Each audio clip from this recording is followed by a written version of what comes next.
He's got all the credentials, he's got the pedigree, he's well liked, he's got everything going for him.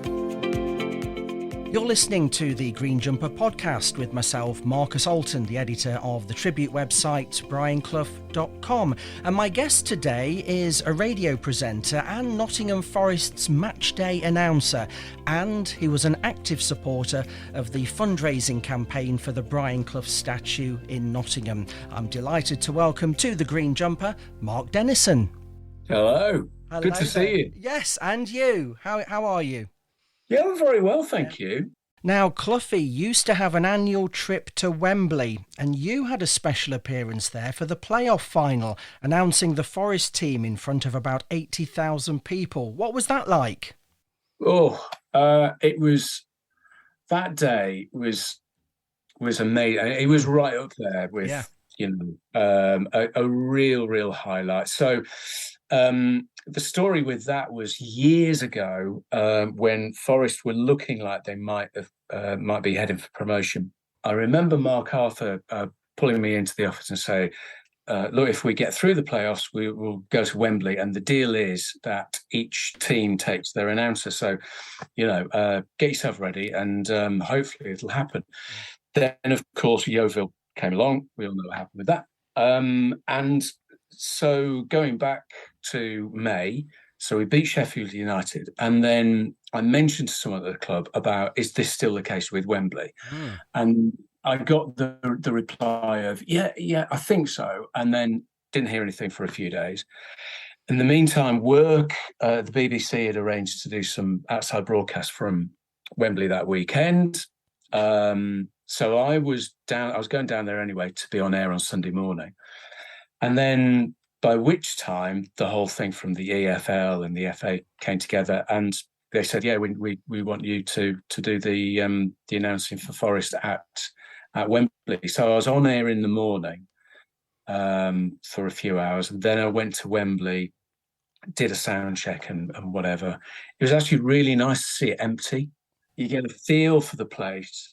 You get to know, important things like where the loos are and stuff like that. To have a bit of a time where you can just kind of take it in before, all the kind of hectic noise happened later in the afternoon. Yeah. And to be there and to do that, my kids were there as well. And, that was just amazing, the three of us to sit there all together and watch it. Ruddy Majewski was just in front of us as well, and it was the whole day was just, it was magic, absolutely magic. Yes. Well, we've got a little bit of a soundbite from that moment you actually announced the team, so just bear with me. Okay.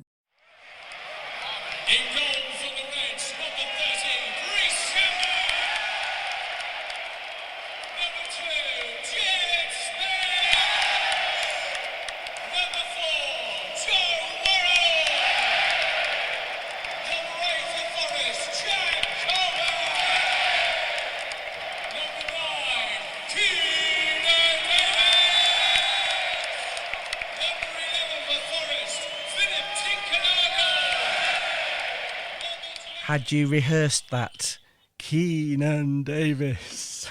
I think the thing was when I did. It was funny because I had that sound check and the Huddersfield guy hadn't turned up at that point. So I had a couple of run throughs. It was funny because I did my usual thing.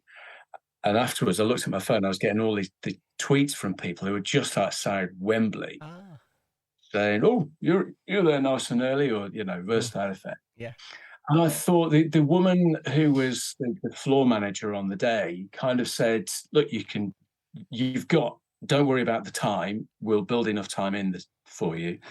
They've got 2 videos they're showing, and then you do your thing." And it was quite nice because the Huddersfield guy said, have you done this before? Have you, announced at Wembley? I said, no, never been. He'd done it a couple of times, I think, before. And he was a lovely, charming man. And he said, look, just enjoy it because this is as good as it gets. And I thought, yeah, all right, I will. And so I think, I maybe went a little bit kind of more OTT than normal, but again, that. And go on. Yeah, I suppose when you get that interaction from the crowds, that many people cheering every time you say somebody's name, it must give you such an adrenaline rush. Yeah, and because it was absolutely rammed, and I'm still convinced that there was so much more noise from the Forest half. Yes. It's maybe more like 2/3, really, in reality. Yeah. And I just thought, and I would say this, but I think there were two videos, weren't there? And one was the kind of history, and one was the more recent. And then team announcing. So it was quite straightforward. I think Huddersfield had a video, and there was almost a bit of a poem, and then they did the teams. I just thought ours was more effective, taking me out of the equation. I think it was just a bit more. It seemed to work. Yeah, it had sort of built up to that crescendo, hadn't it? Really. Yeah. And I see you changed into a suit to make the announcement. Did you have your own? Did you have your own changing room? No, or back of a car. That's more like it. Yeah. No, I had a try. So you'll like this because we used to work together at the beach, so you'll know how these things work. So there were a few of us from BBC there. I was staying in a hotel, which was, I mean, they said it was London, but it wasn't really in London. But one of our colleagues, our great engineer, had managed to book a hotel room literally on Wembley Way. Yeah. And so I'd asked him, I met him at the hotel in the morning, and I said, can I dump my stuff with you? And then later on, when I finished doing the radio show, can I get changed in your room? Is that all right? And it worked out perfectly. So I didn't quite have the glamour of a trailer or a Winnebago or anything like that. But no, it all worked out. But amazing day. Yeah. And was it the same suit for the West Ham game when it was boiling hot? Yeah, well, I've only got one suit. Yeah. So part of my thing now at Forest is that I'm not just pitch side. I'm doing some of the lounges before. So I'm doing the Q&As with ex-players and stuff. Yeah. So that's a new thing for this season. And I didn't. No one had told me what to wear, but I kind of figured if I was going into lounges, that I should smarten up a bit. So I thought I didn't bother with a tie. What's it like pitch side? So close to the action. Did you hear the instructions coming from the technical area? It's like a cauldron, and it's so noisy. I would say when there's a bit of a dip, you can hear.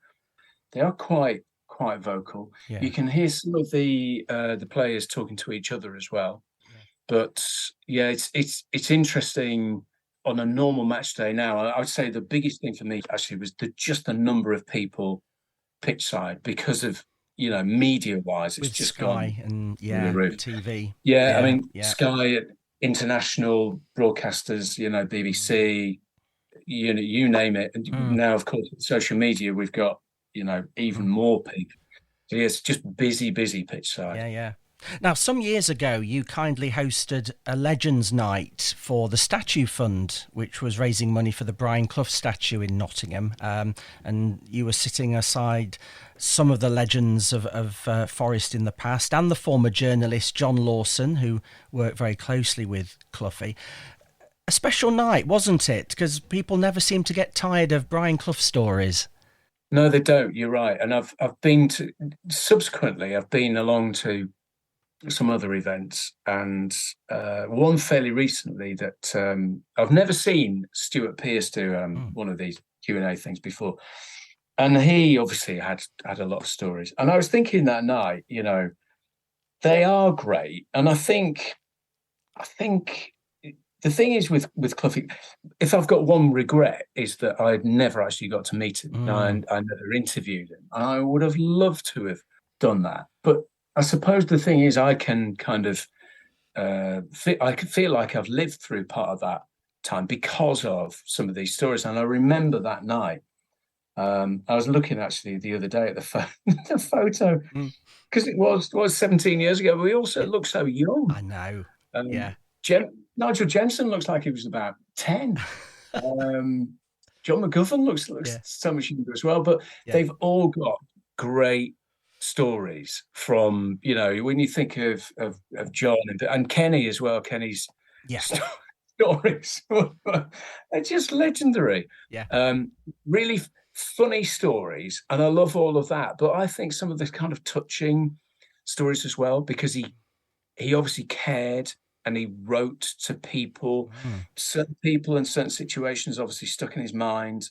And I was reading the other day about a guy he'd written a handwritten letter. A couple of weeks on from when they'd met. I can't remember the exact situation, but I remember thinking, that's the man that he was. He deeply cared. And at that Legends Night, which is still remembered on brianclough.com, you can see some pictures on the website, we had a panel of Nigel Jemson, as you mentioned, John McGovern, Kenny Burns and John Lawson. Some great stories on the night. And as one of the organisers, I recorded a little bit with the two Johns, McGovern and Lawson, about their memories of Brian Clough. And here's a little bit of what they told me all those years ago. First of all, the European Cup winning captain, John McGovern. The discipline side of it wasn't a problem to me, because when people say to me it must have been very difficult working under Mr. Clough because the discipline was so hard, I just say to them, well, you've never met my mum, because if you had, you'd know what discipline is. So the discipline side wasn't a problem, but it was just great to work for him, an honour to work for him, because you're working for a genius. I was fortunate that I'd actually worked for him at Derby County before Nottingham Forest, so I knew exactly what to expect. And what you did expect as a player was, what are we going to win next? How did he motivate? Well, by the way that he spoke to you. He was a little fearsome at times, but he was only fearsome in demanding that you gave him everything that you'd got. And I think he believed that collectively, if a team gives everything that they've got, then unless the opposition happen to have more quality, more skill or more ability than a side that he was managing, that's the only way they were going to lose the match, because as a professional he expected you to play as a professional, and if you're a professional you go the extra mile, you go the extra yard, you give that little bit more than amateurs do, because you are a professional. And it was something that I thrived on doing anyway, so I didn't have a problem working for him. What were the first words he said to you when he spotted you? I was 16-year-old, it was Hartlepool. He told me to stand up straight, get my shoulders back and get my hair cut. I looked like a girl. So it was a kind of a little bit of a scary beginning, if you like. A frightening beginning, a line to say to anyone. My dad wasn't around at the time. My dad died when I was 11. My mum was a bit frightening, and he reminded me of my mum in some ways, but I soon began to sort of warm to his irascible kind of speeches and tellings off and lectures and coaching that he gave me, and just enjoyed working for him for most of my career.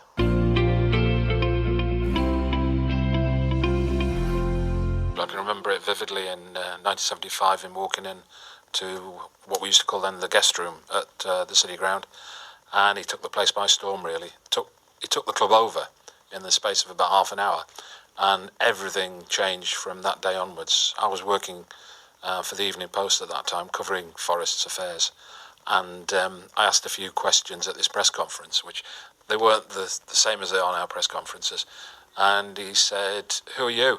And I told him, and he said, "You work for the local paper?" And I said, "Yes." He says, "I thought you did." I said, "I'll see you afterwards." And that was the start of a relationship which fortunately went on and on and on, and many happy days. But you could tell from the club's point of view, even from day one, that things were going to be very different around the City Ground. As a journalist working with him on a regular basis, what was he like to deal with and to interview? If I'm totally honest, to start with, he was an absolute nightmare. I can remember going down, when he arrived, he said, "You're coming to Bisham Abbey with me for 2-3 days, because Forest were due in London for an FA Cup replay against Tottenham, and was staying down to play Fulham on the Saturday in the league game." And I went down with him, and I was quite young and nervous and impressionable and all whatever words you want to use. And he kept me up till about 1 o'clock in the morning, and I kept saying to him, "Can I just have 2 minutes of your time, Mr. Clough?" And he kept joking on about sort of, "Oh, I'll see to you eventually." And I'm thinking, God, I'm never going to get this story written. And it was his first match. They'd beaten Tottenham, big stories. Here we go, new era and all the rest of it. And about sort of 1:30, he did give me about half an hour of his time, actually. And he just gave me chapter and verse. And the words just flew out of him from that moment onwards. And I got some great stories. And it just went on. But the big thing was with him, for 2 or 3 weeks, it was just him getting to know me, and more so me getting to know him as well. But eventually, he sort of must have decided one day, I trust this bloke. And once I'd got his trust, thankfully for me, it was fairly plain sailing after that. Some memories from the archives there that I recorded with John McGovern and John Lawson, who kindly took part in that Legends Night at the City Ground, which raised money towards Nottingham's Clough statue back in November 2005. And there are pictures and memories of that event on the brianclough.com website. And of course you can read more of John McGovern's stories in his brilliant book From Bowness to the Bernabeu. Now, Mark Dennison is still with us. Looking back, Mark, what are your favourite Cloughie quotes? Where do you start? I mean, I love the whole thing about, when he's talking about playing. I thought about this a few times when I've been watching not really Forest, but watching other games. And it's just, hoofball and headball and stuff like that. So the reference to, grass and where the grass should be, and it's not in the clouds and all of that. The ultimate one is, the top one quote. That's probably my favourite. Yeah. Rome wasn't built in a day, but I was on that job. I mean, where do you can pick them all out, really, can't you? Yeah. And the good thing is that they're all relevant now. They're not. What I like as well is you don't kind of read those quotes and think, "Oh yeah, that was from the 80s or early 90s." You can apply them now to life, and they're still relevant. Yeah.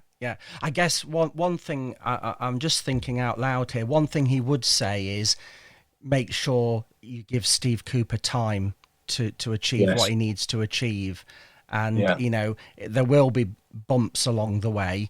But stick with it, because even in Cloughie's first season, it took a while to settle things down, and it wasn't until a bit later that they got that promotion.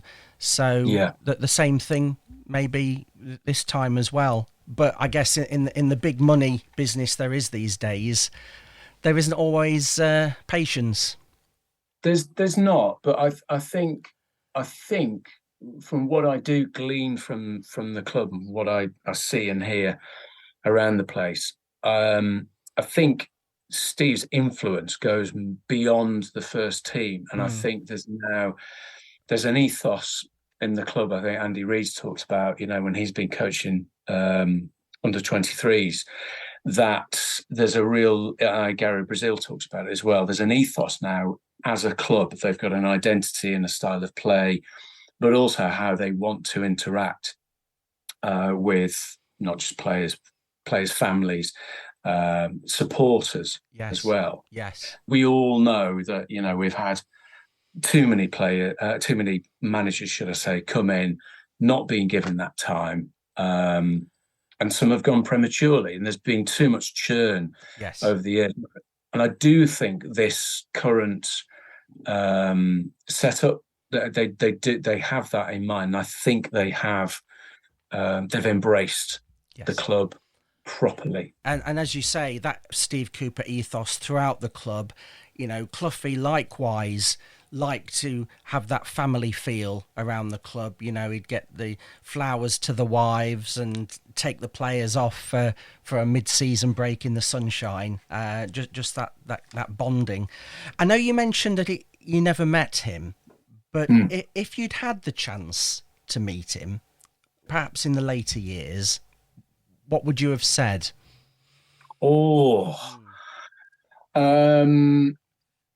I think it might be one of those where I know I'd be extremely. I think I would be nervous, actually, because I think he's just one of those people that carries so much respect. And I think I get the feeling that when I've watched clips and I've heard interviews with him, that perhaps over time he's certainly built up rapport with lots of people. I think, I would maybe go in with a couple of ideas of questions, but I would want to build a bit of a relationship with him. Yeah. And I think maybe he's one of those people that you perhaps need to talk to several times, because I think maybe the first time is a bit of a kind of, all right, let's, get to know each other and what the kind of rules of engagement are. Yes. And I think, I mean, where do you start and end? Because there would just be so much to talk about. I do wonder about regrets, whether it would be certain points in his career that he might kind of look back and think, I would maybe do it differently, or could other people have done things differently? You wouldn't have been tongue-tied, but would you have sort of thanked him for those glory years? Oh, without doubt. And I think, I think he passed away way too soon, didn't he? And I wish I wish he could be around now to see this, actually, because this feels like a huge moment. And I've said this several times before, that whatever happens this season, I really, really hope people just enjoy the ride. And as you said, there are going to be some bumps. I do think that the home games are going to be absolutely key. It's potentially a once in a lifetime thing that we've had in the last year or so, but let's just, enjoy it and survive and then take it from there. And on a match day, you stand just a few feet away from where Cloughie used to sit in the original dugout. What do you think it'd have made of Forest being back in the Premier League? I think he would be delighted that they are back in the top flight. I would like to think Cloughie would approve of Steve Cooper. I think he's been very, very clever. He's been very good at bringing the fans on board, the style of play on board. The other thing that Steve has done actually is kind of embrace that legacy, if you like, that past, and build on it for the future. We've had a lot of managers who've actively kind of turned away from the past. We want to talk about it, which is a very strange thing to do looking back. And others who have kind of had a strange attitude to it. And I know it can be a bit restrictive in some ways, but I think what Cooper's done is being spot on. Embrace it, build on it, and try and build a whole new history, as he puts it. Mark Dennison, it's been great chatting, and thanks for joining us. No, my pleasure. Thank you.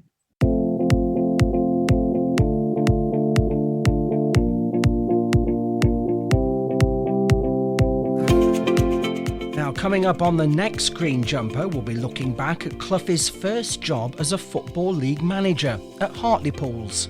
You just get sucked in by the story, really, and it's Cloughie. So there's only one Cloughie, completely unique character, and found himself in a unique set of circumstances, both personal and football-wise, when it came to Hartlepool. Chris Hull tells the story of how Brian began at rock bottom in the book Alchemy. It was that man management that Clough had. He was able to extract the best out of individual players and provoke them in the right places and at the right time to G them up and basically extract their best and turn, the theme of alchemy, both on a club level, team level, and on an individual level. Turning a base metal into gold or into silverware, literally bringing silverware to Derby and Nottingham Forest. Yes, there are certainly some great stories coming up there, including how the players were given diet sheets to make sure they didn't get overweight, an approach you wouldn't automatically associate with Cloughie's management style. And talking of Clough books, there's still a special selection of tribute books available on brianclough.com, helping to raise money for good causes. And you can get 15% off by using the exclusive discount code for this podcast. Just type in Green Jumper 15 That's greenjumper15 on checkout to make that saving on books and other souvenirs. It's available for a limited time. More details on the podcast page on brianclough.com. That code again, greenjumper15. Thanks again for listening, and I hope you can join me again soon for more memories of the great man in the green jumper.